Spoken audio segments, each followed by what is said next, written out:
And basketball is just not the most important thing to me right now. There's a lot of stuff going on overseas. All my people are still in bondage all across the world, and there's a lot of dehumanization going on. So, I apologize if I'm not going to be focused on y'all questions. It's just too much going on in the world for me to just be talking about basketball. Like, I focus on this shit 24/7 most of the time, but it's just too much going on in this world not to address. It's sad to see this shit going on. And it's not just in Palestine. It's not just in Israel. It's all over the world, man. And I feel it. I'm very compassionate toward all races, all cultures, and to see a lot of different people being discriminated upon or against, being discriminated against based on their religion, color of their skin, what they believe in. It's just sad. We all say we're human beings and we care and we're compassionate, but what are you doing to help? And being in this gym, I'm grateful for opportunity. It's a blessing, but my goal out here, my purpose is to help humanity, and I can't sit here and not address that. I don't care which way you stand on either side. If you're a human being, then you would support, the anti-war effort that's going on. There's a lot of people losing their lives, children, a lot of babies, and that's just what I'm focused on. So if you guys want to ask me questions about the game, Assalamu alaikum, greetings of peace. Bismillahir Rahmanir Rahim. Alhamdulillahi Rabbil Alameen. My special guest, Adnan Rashid. How are you, my brother? I am fine, alhamdulillah. Thank you so much for inviting me, Brother Eddie. Historian, academic, somebody who's dedicated his life to speaking out against injustices, calling people to the purpose of life. Have I left anything out? Probably a bunch, but is there anything that you want to fill in? I think you've said too much.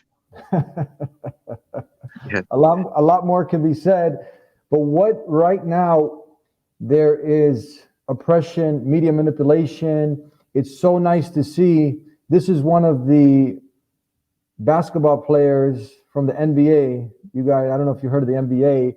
Many are silent, but this is one who we believe recently accepted Islam, and he's like, I don't have time for basketball right now. I don't want to talk about basketball. While many of people are playing the Xbox, little kids are getting blown to pieces. What do you think when you hear someone like this speaking out? Bismillah ar-Rahman ar-Rahim. I find this to be very encouraging. People of influence, people of following, people who have ability to speak, they must speak. It is a basic tenet of Islam to speak up when you see oppression. The Prophet ﷺ in a categorical report stated, Man ra'a minkum munkaran falyughayyirhu biyadihi fa in lam yastati' fa bilisanihi fa in lam yastati' fa biqalbihi wa dhalika adhaful iman. The Prophet said, if you see a munkar, an evil, an injustice, then you stop it with your hand. If you cannot do so, then open your mouth, use your tongue, use your speaking ability to speak against it. And if you can't do that, then at least consider it bad in your heart. And that is the weakest of Iman. So to see people come out and speak up against injustice, oppression, this is very encouraging. Of course, people who have the ability to do more must do more. Not everyone's a politician, not everyone's a general, not everyone is an academic, not everyone's a public speaker. But whatever ability you have, whatever capacity Allah has given you, you know what it is. Use it for the betterment of this planet. We want this world to be a better place. We want peace and justice to prevail. And that, for that reason, we must speak up. We can't remain silent anymore. Sheikh, tell us, Adnan, there's a lot of people who, when they see this is just a blatant injustice happening. You have people like, recently you had a Paris Hilton. She actually spoke out. It's interesting. This is so heartbreaking. This needs to stop. But then shortly, a little while after, her tweet was removed. So you have some people who suffer the backlash of speaking out. So I want to start off with just making this clear, because a lot of times the attack will come, oh, Muslims hate Jews, oh, the term anti-Semitic comes out, even though in history. So I want to go to this next clip and just show that there are actually many Jews out there who are actually speaking out against this. I want to show a few clips and then get your reaction to this. With the help of the Almighty, My name is Rabbi Israel David Weiss. My name is Haim Rashid.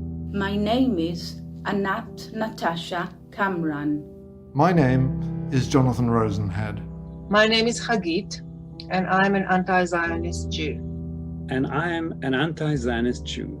And I am an anti-Zionist Jew. And I am an anti-Zionist Jew. And I am an anti-Zionist Jew. I support the full rights of the Palestinians.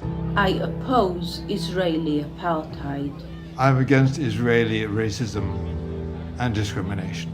I am against the silencing of my voice. I am against the silencing of my voice. I am against the silencing of my voice. For this, I have been called anti-Semitic. For this, I have been called self-hating Jew. For this, I have been called a traitor. But that won't stop me. But that won't stop me. But that won't stop me. Let's be clear. Anti-Zionism is not anti-Semitism. Jews and Palestinians are not enemies. Israel is not acting in my name. Israel is not acting in my name. Israel is not acting in my...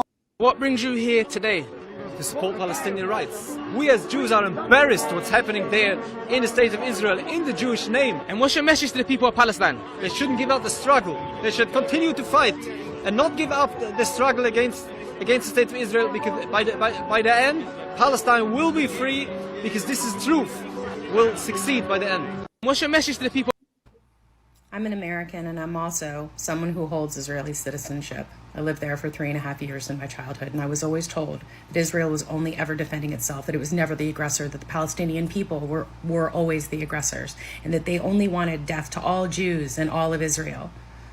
Well, the wool has been pulled from my eyes. And it's not just what's happening now, it is what has been happening. From the open air prisons, to the checkpoints, to the blockades, to the lack of human rights, water, electricity, the COVID vaccine, all of it, children being ripped from their families, homes being stolen by Zionists. This cannot continue. Everyone must stand with Palestine. I stand for a free Palestine. This must end, and it must end now. That's very touching. It's very deep. What do you think when you see that? Fascinating. Absolutely amazing. These voices were suppressed for a very long time. Hence the statements that do not suppress our voices. Let our voices come out so the world can know that this is not an anti-Jewish movement. This is a movement against an extremist ideology that wants to wipe out an entire people from the face of this earth. So this is about confronting extremism. This is about confronting oppression. This is about speaking up against those who do certain crimes in the name of certain people.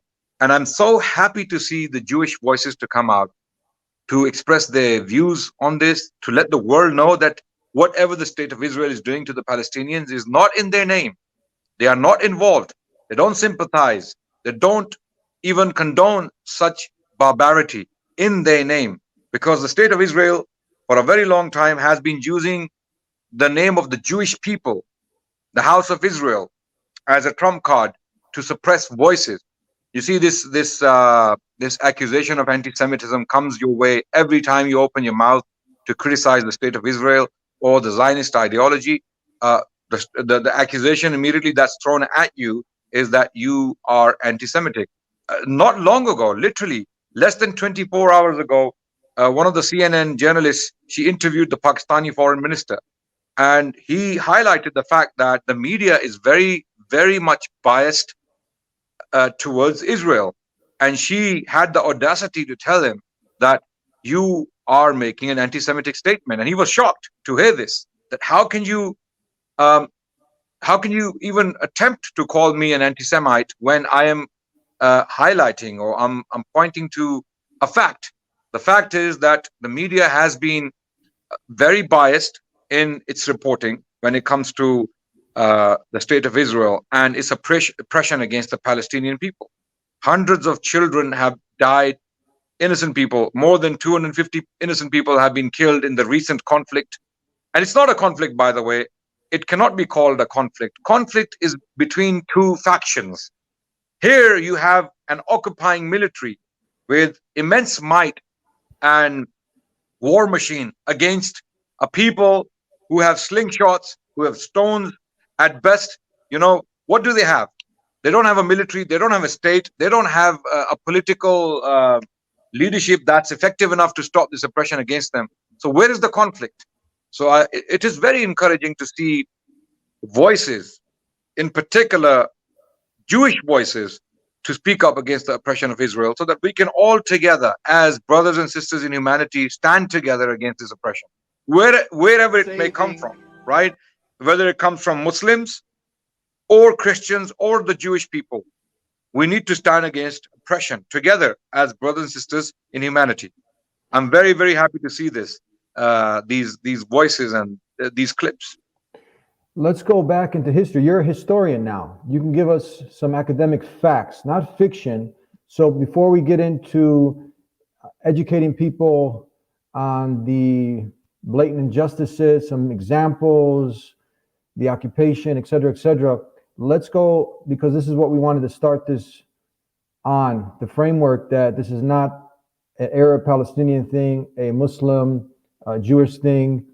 Muslims for centuries were actually the protectors of Jews. So let's go ahead and let's hear, and then we get your comments on that. Jews themselves, this is something that's from their academics, from their sources, and let's hear from the lips of Jews from the past and today who testified to this fact. Saving Jewish men and women and children who lived in Albanian lands.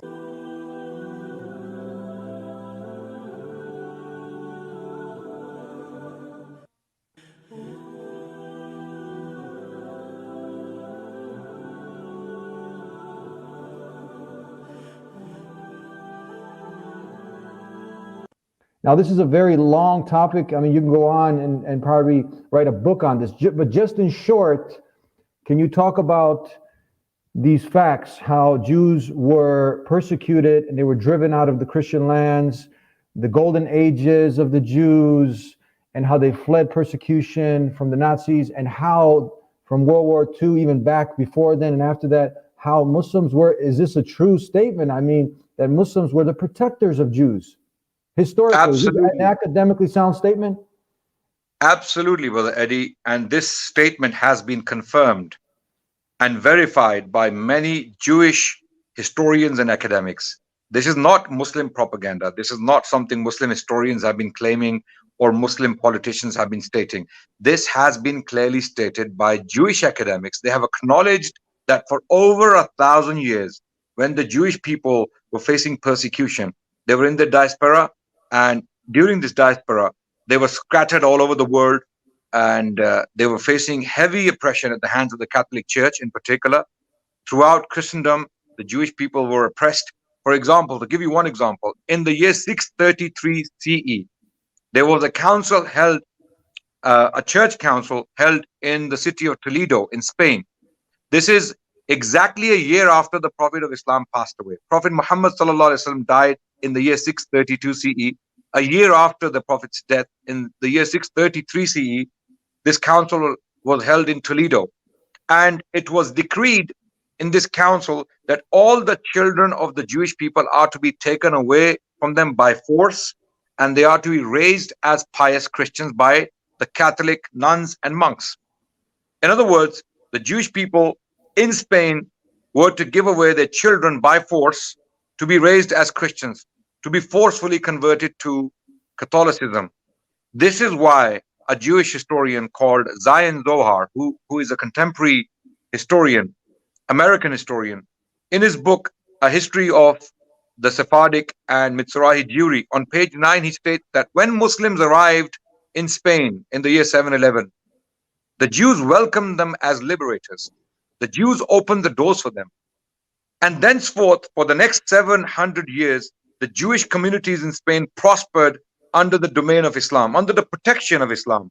In fact, there were times when Jewish influentials became prime ministers. There was a Jewish prime minister to the most powerful caliph in the history of Islamic Spain, Abdurrahman III, who governed in the 10th century CE.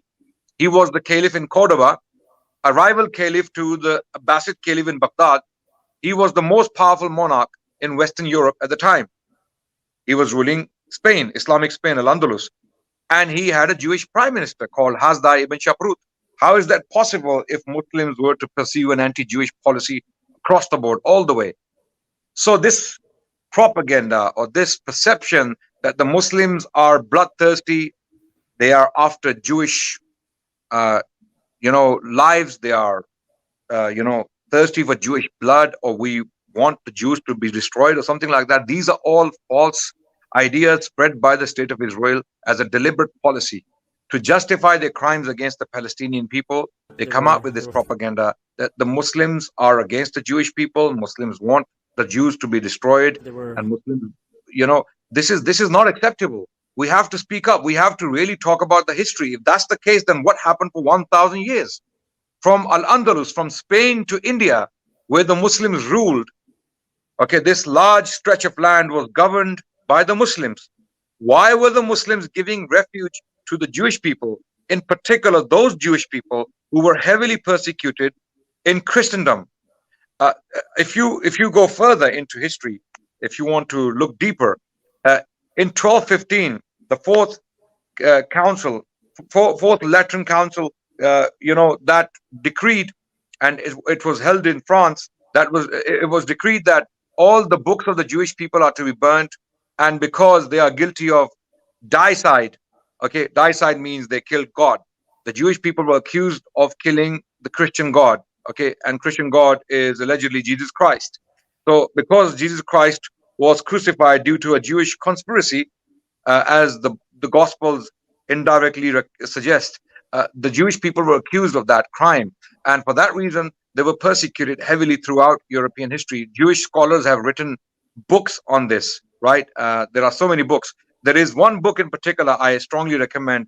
It is authored by Mark Cohen. Mark Cohen is a Jewish historian. He has talked about this, the Jewish people under the crescent and the cross.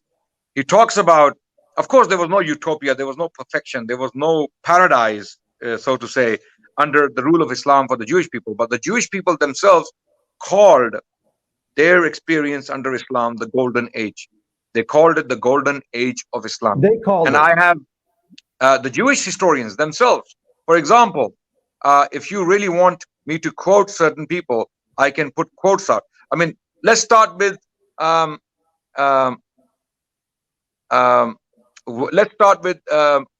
contemporary testimony from a Jewish rabbi living in Cordoba in the 11th century. In 1080s in Cordoba, a Jewish rabbi called Bahya bin Paquda, he states in his treatise titled Kitab al-Hidayah, he states, if one of our contemporaries looks for similar miracles now, let him examine objectively our situation among the Gentiles, i.e. the Muslims in this case. Since the beginning of the diaspora and the way our affairs are managed in spite of the differences between us and them, both secret and open, which are well known to them, let him see that our situation, as far as living and subsistence are concerned, is the same as theirs or even better in times of war and civil disturbances.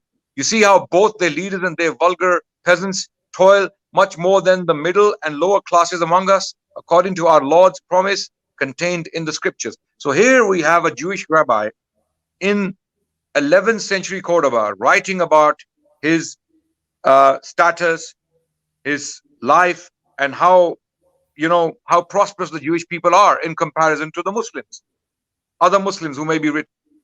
In the 12th century, we had a Jewish traveler who traveled to Baghdad.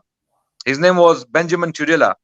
Benjamin Tudela wrote, in Baghdad there are about 40,000 Jews, and they dwell in security, prosperity, and honor under the great caliph at that time, Caliph al-Mustanjid. And amongst them are great sages, the head of the academies engaged in the study of the law. He's talking about the Iraqi academies of the Jewish people. You know, some of the best rabbis in the world throughout the Middle Ages, where were they found?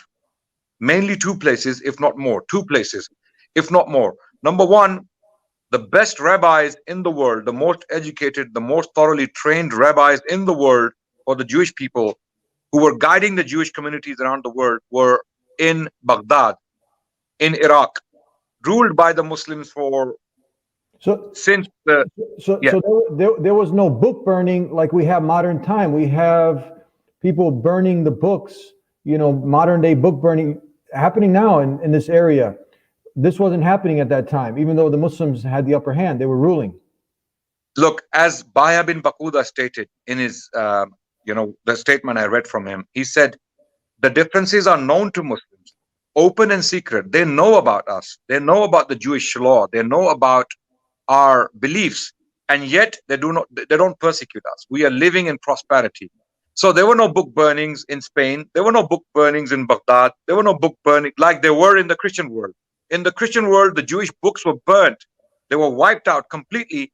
In France, in fact, the Jewish people were banished altogether. They were exiled.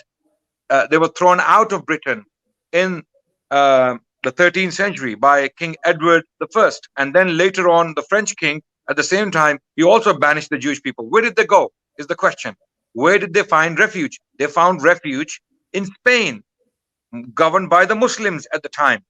And what happened after Spain fell to the Catholic monarchs in 1492? In the year 1492, the last stronghold of the Muslims, called Granada, fell to the Catholic monarchs. Where did the Jewish people go then? Because they were the most heavily persecuted people once Spain fell entirely to the Christians, or the Catholics in this case. So the Jewish people, they left Spanish territory for, again, the Muslim lands. They went to the Ottoman territory. They took refuge in Salonika, in Constantinople, and other cities in Asia Minor. They went as far as India, some of the Jewish people went. They took refuge in the Middle East. They took refuge in North Africa. Some of the Jewish migrants from Spain were in Morocco and Tunisia and Libya for until as late as 1948, when the State of Israel was created against the wishes of the Palestinian people. And it was only then when things became bitter, when the Jewish people felt insecure in the Muslim lands because of the actions of the Zionist movement in the land of Palestine. It was then when this cordial relationship between the Jewish people in general and the Muslims in particular, changed. Hold your thought there. We're going to get to that in a moment. A couple more questions. You have what's considered by the Jews almost like the second Moses. The Moses, what's his name? The Maimonides. Maimonides. Yes. He was someone also who flourished, and he was considered like the second Moses. And he got educated in Muslim lands. We can go on and on and on. How about this statement by a modern professor? Have you heard this statement?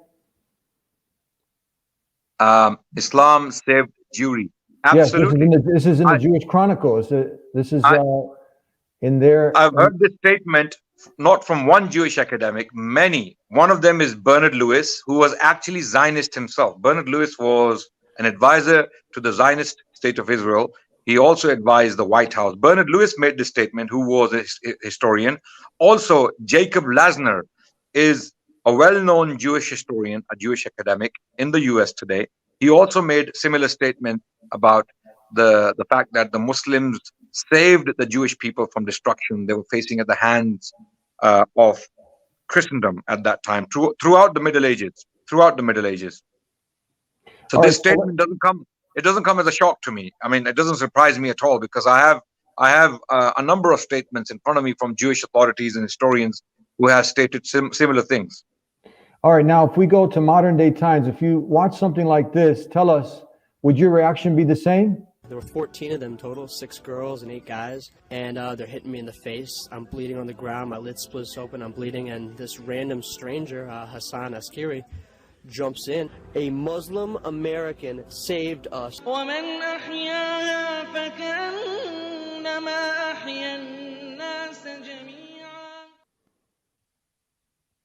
What do you think when you see that modern day time, Hassan jumps up to save, you know? Listen, you see, Muslim history is full of similar incidents. Muslims have been saving people wherever they could. Like you mentioned earlier, that during the Second World War, there were many Muslims who were saving, or they were doing the best to protect the Jewish people. Of course, Benjamin Netanyahu, the Prime Minister of Israel, is a propagandist. He's gonna use false propaganda to gain sympathy from the world. I mean, his statement was absolutely absurd when he claimed that the Muslim Mufti of Jerusalem convinced Hitler to do what he did. No, that's not the case. The Mufti of Jerusalem didn't cause Hitler to write Mein Kampf. The Mufti of Jerusalem didn't advise Hitler to do on what he ended up doing to the Jewish people. This is absurd. To the contrary, what we find is that many Muslims throughout the history of Islam, the Muslim civilization, Jewish people were saved by the Muslims at so many different places in different times. This is only one example of what you just showed me there, right? Look at the Rwandan genocide. Go and see the role of the Muslims in Rwanda. When the Hutu and Tutsi were killing each other, the Muslims did not become a party to that genocide. The Muslim role in Rwanda during the Rwandese genocide, it was absolutely amazing. Muslims were saving lives. They were hiding people in masajid so that they don't get killed by each other, right? So not only with the Jewish people, Muslims have done it whenever they could. There are so many examples. I'm a historian. There are examples filled in my brain. I can bring quotes upon quotes, and we will run out of time. So this is amazing. I mean, once again, another Muslim comes in and saves someone who needs to be saved. Okay, so we got that out of the way. We cleared that myth, you know, where people just try to use that as a red herring. They try to use that argument, oh, they hate us, et cetera, et cetera. Historically, that's not the case. Today, you have Jews who are also speaking out against this blatant occupation, apartheid, even people like Jimmy Carter, former American president, and many people who just want to stand up for justice. Now, what's kicking a lot of this off, many people, they fall for the propaganda, they get caught in between, they think, oh, this is just some kind of simple conflict and whatnot. But let's get into some of the root of the matter. I want to get your comments on some of these clips, some of these videos that are out there, and then we can take it from there. Are stealing my house. And if I don't steal it, someone else is going to steal it. No one is allowed to steal it, ya ammi. So we have this being one of the main root problems here, even acknowledged by the international community, by the UN, these illegal settlements. So can you talk about this? You see, all of this started after this injustice was committed in 1917. And it starts with the Balfour Declaration, when in 1917, the British Foreign Secretary wrote the land of Palestine away to a people who had no right to take that land. And then under the British mandate in 1948, Palestine, the land of Palestine, was given by force unjustly to the Zionist movement. And since then, the Zionists have been taking land piece by piece, slowly and steadily. They are expanding. And if anyone was to look at the map of Palestine from 1948 to 2021, you will see that the territory that was owned or possessed by the Palestinians, it shrunk in size, repeatedly, systematically shrinking slowly. And these settlements are still going on. These settlers who caused the recent problem in Sheikh Jarrah, a neighborhood of Jerusalem, where they are kicking out by force Palestinian families that have lived there for centuries. These people, they come from the middle, they come from nowhere, and they walk into a house randomly chosen, and they tell the family to get out. This is not your house. This is not your land. And you saw the example of that in that video. These people are random people, random settlers, extremist Jews, walking into homes and telling the Palestinians to get out. This is our land. And they have, yeah, there you go. That's the map. If you look at that map, since 1948 onwards, the territory of Palestine has been shrinking. Look at the map in the beginning, the green, and then the second image and the third image, and look at the fourth image. That's where we are today. Gaza Strip is a tiny strip, and millions of people have been squeezed into this little piece of land. And on the other hand, we have the West Bank, which is shrinking very fast. So what is left of Palestine? What is left of Palestine? Hardly anything. So it is being done systematically by using settlers who are actually occupiers. Settlers. I mean, I don't call them settlers. I call them occupiers. Why do you? They have no right to be in that land. They walk into Palestinian homes and they tell them to get out, or you'll be killed. And this is exactly how they're doing it. They are bullying people out of their homes. Okay, they're driving people out of their homes, and then they don't want people to defend their land. This is absurd. This is absolutely crazy. What's going on right under our noses? You know, Security Council is quiet. Western powers are quiet. Muslim world feels powerless. It's a very desperate situation, unfortunately. Okay, when asked, why are they taking the land? We get some of these. These are some of the mainstream responses. How would you answer this? Because you're also someone who is very familiar, who spent a lot of time studying the Bible and the Jewish sources. Why do you steal more and more Palestinian land? Why what? Do you steal more and more Palestinian land? We steal. They steal our land. But you came here, they were living here, and you came here and took land. In the history, we lived here before them. Look at the history, not 100 years. A lot of years. God gave us Israel. God gave us this area. We didn't steal them. We didn't hate them. They hate us. Really, I appreciate them. We let them to live here, but they want to kill us. It's from the Bible, Your thoughts? My thoughts are that this is brainwashing. This is mental conditioning. A lot of the citizens of Israel have been conditioned and mentally brainwashed by the state into thinking that God had promised this land to them. There is no such promise in the Bible. God had never said that this land is given to the Zionists. Never.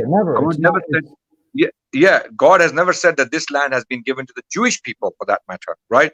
What they refer to is a verse where it states that the land of Canaan, or this land, has been given to the seed of Abraham. Okay, so the seed of Abraham means the house of Israel as well as the house of Ishmael, right? Because they are both Abraham's children. Ishmael and Jacob were both Abraham's children. So if using that argument and those particular passages, then by that virtue, the Arabs have more of a right on this land than anyone else. Why? Because Ishmael was the elder son. He was the elder son of Ibrahim or Abraham. So if they are referring to that particular passage in the Bible, then by that virtue, the Arabs have more of a right than anyone else. This claim is absurd. It doesn't even make sense historically. Things don't happen like that. Okay, people have lived in a land for thousands of years, and someone turns up and knocks the door and says, "Get out! This land is mine." Bible, which was written more than 2,000 years ago, promises this land to me, and I am one of those people the land was promised to. This is absurd. It's like Native Americans turning up to your door, Eddie, today. One of the Native Americans from the Dakota Territory or somewhere, far west, where the Native Americans were driven, and whatever is left of them, whatever remains of them, they come to your house, they knock the door, and they, "Eddie, get out! This is my house. You took it from me 2 centuries ago, or your ancestors took it from me 2 centuries ago." Would that make sense? Would that make sense? That wouldn't make sense. It's like the Aborigines in Australia going to Australians and knocking the doors and telling them to get out. This land belongs to us. And they actually, you know what? They do have some basis. They do have some basis to say what I just stated, because the land was actually taken from them. The land was, but no one took the land from these modern Zionists. A lot of them come from European lands like Poland, Ukraine, and Russia, and other European countries. These people were never promised this land, to my knowledge, to my understanding of the Bible. What we see also is many of the people who refer to themselves as Zionists, They are seculars and also people who are just atheists. They don't even believe in God. True. A lot of the Zionists, a lot of the leadership in Israel doesn't believe in God. They are godless people. Hence their crimes. Hence the fact that they are so arrogant and they don't care about the world, what the world thinks of them. And they have no morals. If they were people of God and they cared about the promise of God, then they would be godly. They would do God's work. Instead of doing ungodly work, they would be a godly people. Look at these people. I mean, we have no problem with them. They are anti-Israel. These Jewish men who are godly men who come out and they raise their voice and they express their desperation on what Israel seems to be doing in their name. And I'm so happy to see them, that these people are coming out. Because I'm Jewish. It's not just because I'm human. I stand up and condemn all what Israel is doing, not just now, but doing already for decades. It's because I'm Jewish. I condemn all what's being done supposedly in my name and supposedly in the name of my religion. The Jewish religion is being misused, sadly and embarrassingly, to justify all these crimes that are being committed against the Palestinian people. Have you heard? Now we want to make sure the authenticity of this translation. I don't know if you obviously know the Arabic language, but now this is in Hebrew. It's been translated, and I want to get your take on this. I would advise you not to play this clip because we cannot confirm the translation, even if it may be true.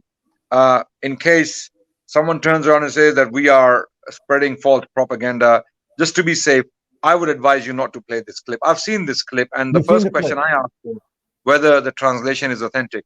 So let's talk about, I mean, we don't need this clip. We have the actions of the state of Israel. We had that lady speak from her own mouth that, okay, the land has been promised to us, therefore Palestinians don't have any right here, they need to get out.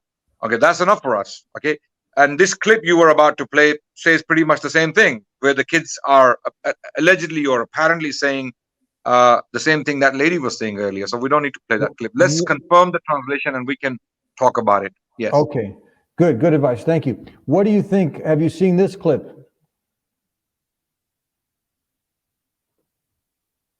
Tell me if they're not, all they want is their country back.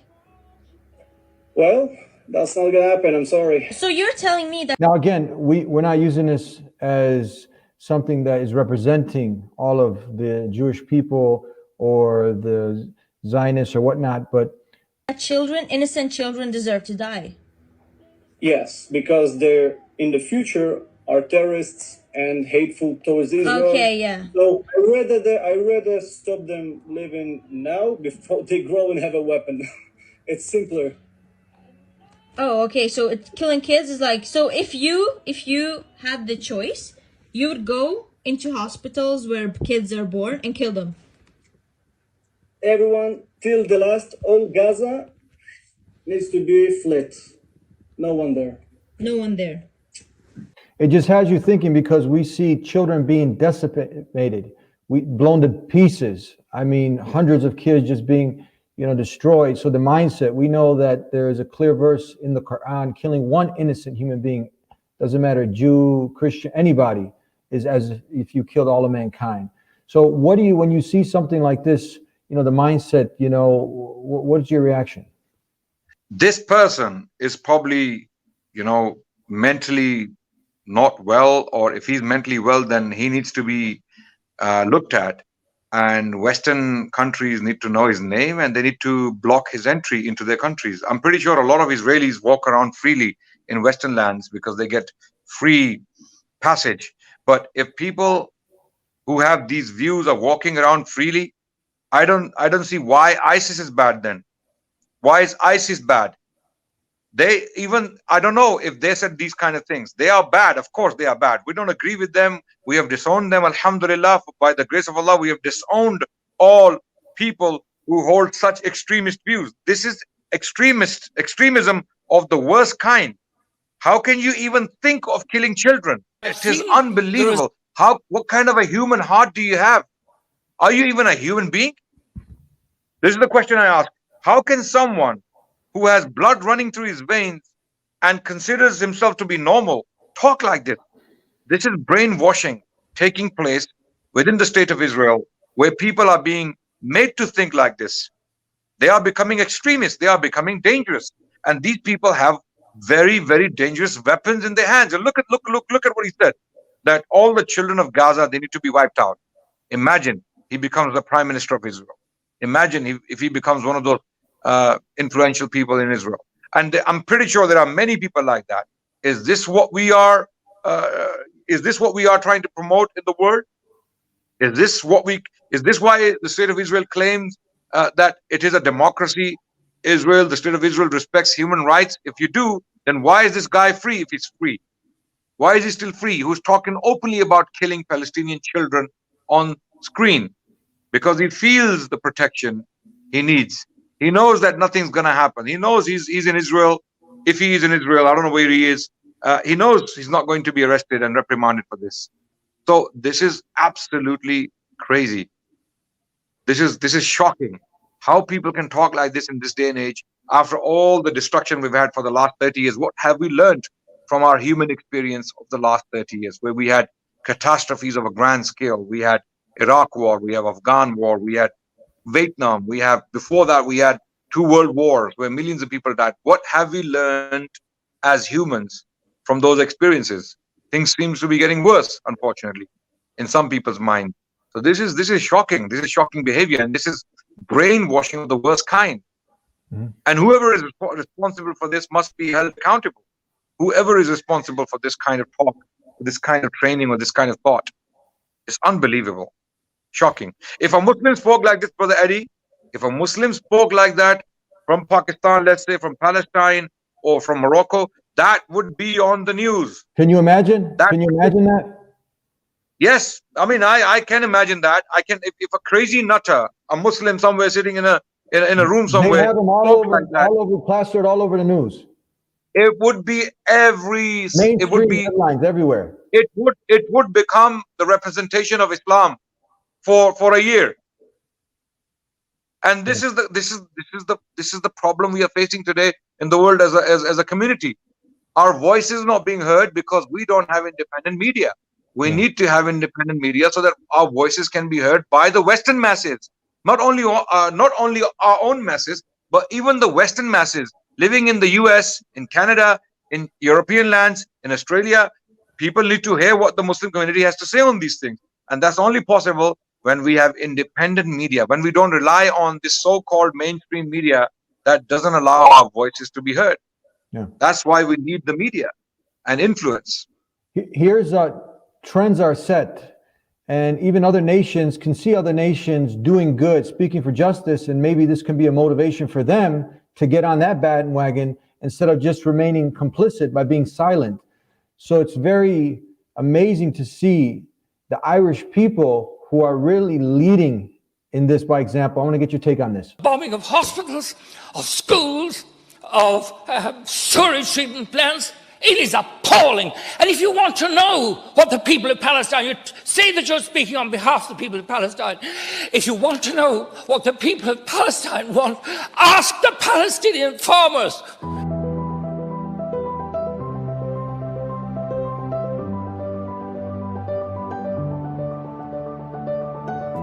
We've seen the most desperate and brutal violations of people's right to protest against injustice, against occupation, against the taking of the very ground from under people. Israel is an apartheid state. Any of us who've been there know that. Once you know that, it changes you. Would you recommend that? What's your take on that? You know, these are people obviously know what's going on. You know, Irish people are strong people. They're brave, you know. And these are people of integrity who are speaking out. What do you think of that? You know, I admire their courage and I admire their, their concern. And I am so happy, and it restores my hope in humanity that there are people in the Western world who haven't been affected by this consistent onslaught of media propaganda for the last 70 years. For the last 70 years, people have been made to think that Israel is Zionist. Zionist extremists have the right on this land, and any Palestinian who wants his land back is an oppressor, is the culprit, is the criminal, right? This propaganda has been going on for the last 70 years, and I'm so happy to see that people haven't been affected by that. Maybe they were affected, and when they went to Palestine, like that politician was mentioning, that when you go there, it changes you. When you see the oppression, when you see the concentration camp of Gaza, when you see what the Palestinians have to go through every single day, the humiliation, the checkpoints, the searching, okay, of a people who are occupying your land, when they search you and they humiliate you, okay, and they're killing you as well at the same time. You know, this kind of humiliation, when people witness this, it changes them. That's why they come back and they become like this, and they are open now about it. I'm very happy that there are people like this who are coming out and they're speaking up, and this is what we need. We need more and more moral, upright, objective, just people to come forward and speak up. There's no room for silence anymore. Silence is consent. Okay, like Martin Luther King said once, that when good people don't do anything about evil in the world, then they are also part of the evil. They are part of the problem. So we need the good people to come out and stop this evil from happening, firstly in Palestine and anywhere else for that matter. We as humans stand together for justice and peace anywhere in the world, not only in Palestine. It's not only about Palestine, it's about every other community anywhere in the world. Wherever people are suffering, innocent people, we stand with them. And I'm very happy to see this. It really restores my trust in humanity, and it really brings you know, a lot of peace to my heart and my mind when I watch these videos, and I really admire this work. I want to thank these people. I want to thank these people for their effort and their concern for the people of Palestine.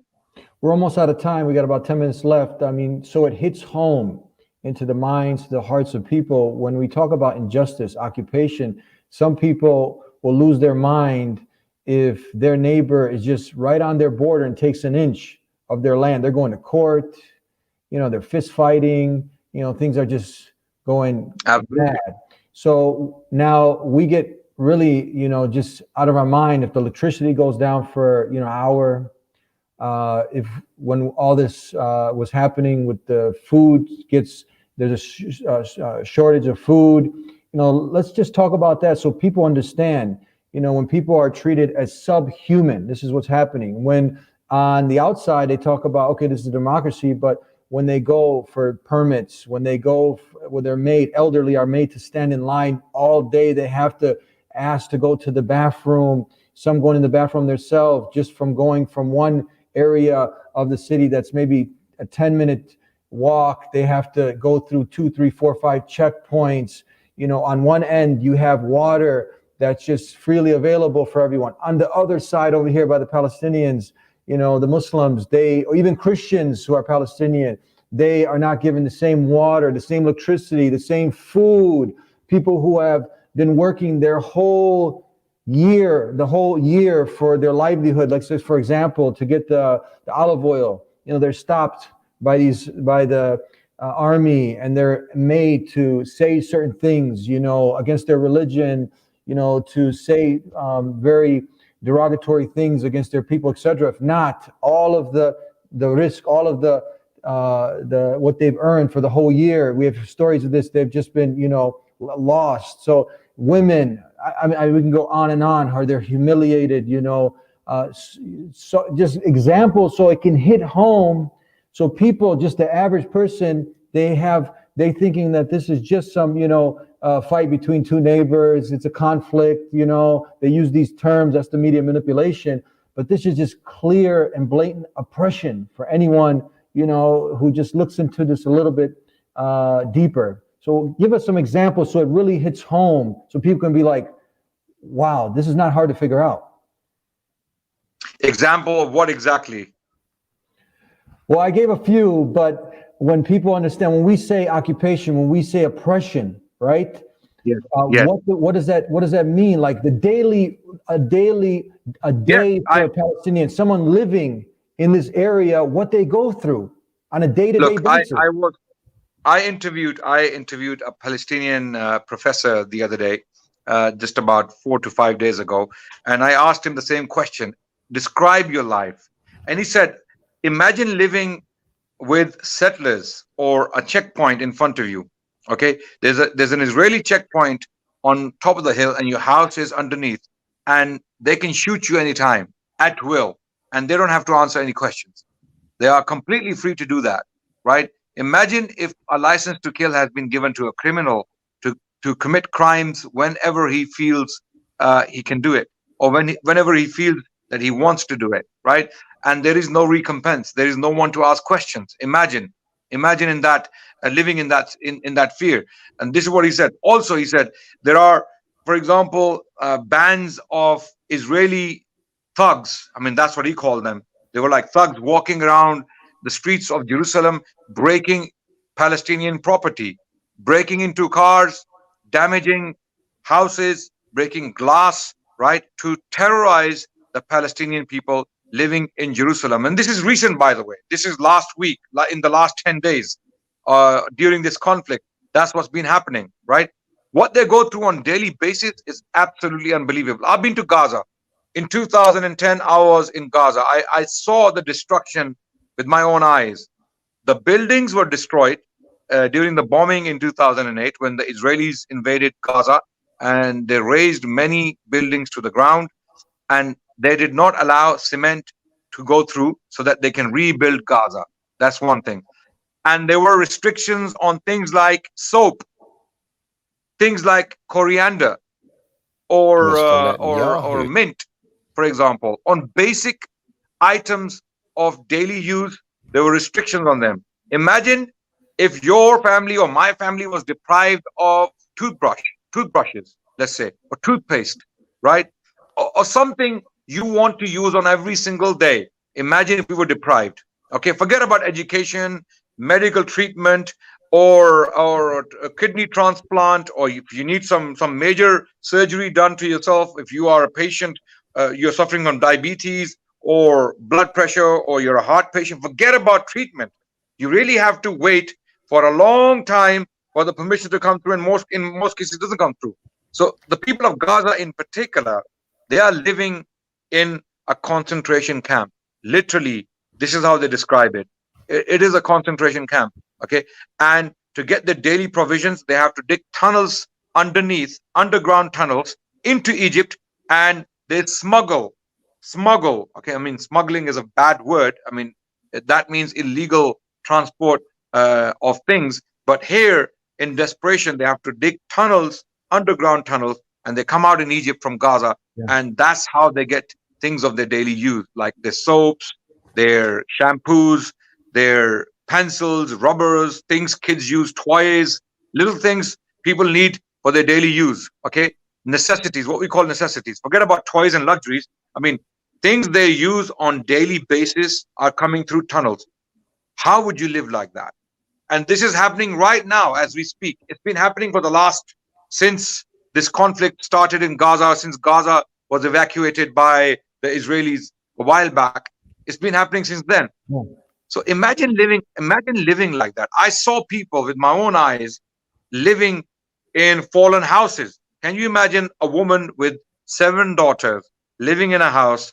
The roof is half fallen due to a bombing campaign. The roof had half fallen, and the other half was covering the entire family. A woman, a widow, living with 7 daughters, and she's still trying to educate them. You see, what the Israeli government doesn't realize, the government of Israel is not breaking the spirit of the Palestinian people. They are getting stronger by the day. Just like Nietzsche, the German philosopher, said, what doesn't kill you makes you stronger. Okay? And this is right in the case of the Palestinians in general, and the people of Gaza in particular. Those who survive, they are getting stronger and stronger by the day. This occupation is not going to last forever. There will have to be a resolution. We hope there is a peaceful resolution, not a devastating one. You have so many Jews who are survivors of the Holocaust who speak out, and they compare this, what was done to them by the Nazis, that Israel is doing to the Palestinians. You know, the state-sponsored sanction of beatings, oppression. You know, it's just making life so miserable, so oppressive just to force them to leave, to get them out, doing everything possible, everything disgustingly, humanly possible that you can do to drive them out, to make it so unbearable and livable. This is the same thing that the Jews talk about. One in particular is Israel Shohak, who talks about, this is a Holocaust survivor, and he talks about them himself. And many come out and they speak against this injustice. So I want to just we got a few more minutes and just a couple of things I want to get your feedback on. This news reporter, it seems like he hits the head on the nail. What are your thoughts? It seems like many politicians, when they are in a hole, they're about to go to jail, they also start to kick things off. What do you think about this? Mr. Netanyahu exploiting this political crisis. As we know, he's only the acting prime minister because of inconclusive elections. He's worried about losing office because of possible prosecutions he might face, and that whipping up a security situation or allowing a very dangerous security situation to take place may be simply a cynical way of saving himself. What do you think about that statement? What do you think I think about that? I think that is the case. He will definitely face criminal charges because he has been accused of corruption, despite the fact that he's ruling a state that has a history of corruption around the globe, right? But ironically, his own state or his own people within the political system of the state of Israel are accusing him of corruption, and there is no doubt that he is in a fear of these prosecutions that may begin after he is deposed from his position, if he is deposed. And this is why he's doing what he's doing. This is exactly why the Indian Prime Minister, Narendra Modi, he is often accused of inflating hatred between the Muslims of India and the Hindu right wing to stay in power or to come to power. Right? This is how some politicians, evil politicians work, right? They use political maneuvering to save themselves. So this is what he's doing. This is what he's doing. Netanyahu is no exception. He's definitely doing that, in my opinion. So let's go ahead and end with this, Sheikh. This sad moment here, but it doesn't stop here for us. I mean, this is a message that Jesus, Moses, Abraham, the last and final messenger, Prophet Muhammad, peace and blessings be upon him. This was on the tongue of the believers here. So can you imagine here, the final words, someone posted, this could be our last hours as the next strikes may kill us. Whoever has grudge against me, please forgive me, because I swear I never meant to hurt anyone. I bear witness that there is no God but Allah. There's nothing worthy of worship except the creator of the heavens and earth, and every Allah, and then Muhammad is the messenger. Let's talk about this statement that was on this believer's tongue. This is what life is all about at the end of the day. When you see this, hear this, let's end with this. Absolutely amazing statement, and what a lucky man, and what a fortunate man, rather. The Prophet ﷺ said, "Man kana akhiru kalamihi la ilaha illallah dakhal al-jannah." Whoever's last words are la ilaha illallah, he will enter paradise. And may Allah make this person one of those people, because apparently his last words were exactly those, la ilaha illallah, and Allah took him. Okay, and Allah made him make that statement so that people like us can see and take heed. So, brothers and sisters, this life is temporary. This life is very short. Live it uprightly. Live it in a moral way, and always stand for justice, and never ever stand for injustice. Never ever defend injustice wherever you are, whoever you may be. Always stand for justice, because life is short, and we will face Allah one day, and Allah will question us about our silence or even our speaking. So when you speak wisely. That's all I have to say. And the wisest of words are la ilaha illallah. And this is since we're talking about Jewish people and Christians, I mean, this is nothing new. I mean, this is the message that Moses came with, that there's no God except the one God. And Moses was the messenger at that time. And then you have Jesus came along. And in that video that we didn't show, they talk about a Messiah coming. It's a whole different topic. I understand that we can open it up another time. But Jesus was that Messiah. He was the not God or a literal son of God. He was the one who came with La ilaha illallah. There's nothing worthy of worship except the one God, the creator of the heavens and earth, not worshiping a stick, a stone, a bone, a human being, nothing under the sun, but the one who created the sun and created the moon and everything in this universe. So that's the message we're upon, that pure monotheism. We're the carriers of that legacy. Can you just touch upon that? Absolutely. Moses stated the famous Shema from the book of Deuteronomy. Hear, O Israel, the Lord our God is one Lord. And this is exactly what Jesus said in the Gospel of Mark chapter 29 verse 12, chapter 12 verse 29. The Gospel of Mark chapter 12 verse 29, when a Jewish man came to Jesus and asked him, Master, what is the first commandment or the most important commandment? Jesus responded, Hear, O Israel, the Lord our God is one Lord. And Allah confirms this in the Quran, by the way. This particular incident is alluded to in the Quran in chapter 5 of the Quran. Chapter 5, Surah Al-Ma'idah, verses 70 onward, Allah alludes to this, whereby Allah states, A'udhu billahi minash shaitanir rajim, وَقَالَ الْمَسِيحُ يَا بَنِي إِسْرَائِيلِ اعْبُدُوا اللَّهَ رَبِّي وَرَبَّكُمْ إِنَّهُ مَنْ يُشْرِكْ بِاللَّهِ فَقَدْ حَرَّمَ اللَّهُ عَلَيْهِ الْجَنَّةَ وَمَأْوَاهُ النَّارُ وَمَا لِلظَّالِمِينَ مِنْ أَنصَارٍ. Allahu Akbar. Allah says that Jesus said to the children of Israel, "O the children of Israel, worship one God, your Lord and my Lord." So the Quran confirms these words that are attributed to Jesus Christ in the Gospel of Mark. And also the Prophet of Islam, Prophet Muhammad ﷺ, said the same thing to his people. قُولُوا لَا إِلَهَ إِلَّا اللَّهُ وَتُفْلِحُونَ. Say, there is no one worthy of worship except Allah, and you will prosper, you will succeed. So it was the same call consistently put out by all the prophets, and may Allah bless this brother who passed away with those words on his tongue, and he will be one of those people who will enter the paradise Allah has promised all of us, and he will be with the prophet who came with that call. Inshallah, we pray. One more thing came to mind. We just went over a little bit over time. Just reminded me on many scholars who were Jewish at the time of Prophet Muhammad, when they looked at his life, they looked at the evidence, they also accepted Islam, the submission to the Creator alone and not worshiping his creation. Isn't that true?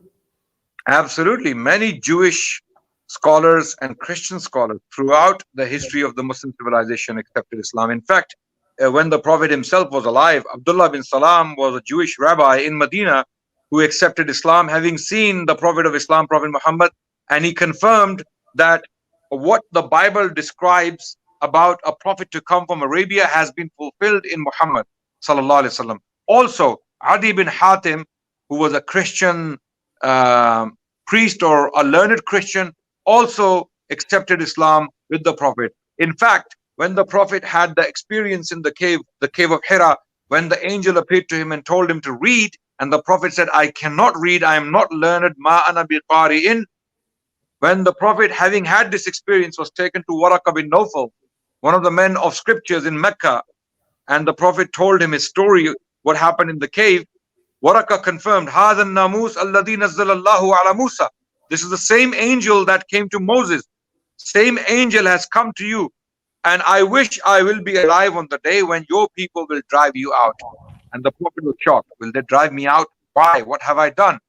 Waraka told him, any man who came with this message to his people became his enemies and they drove him out.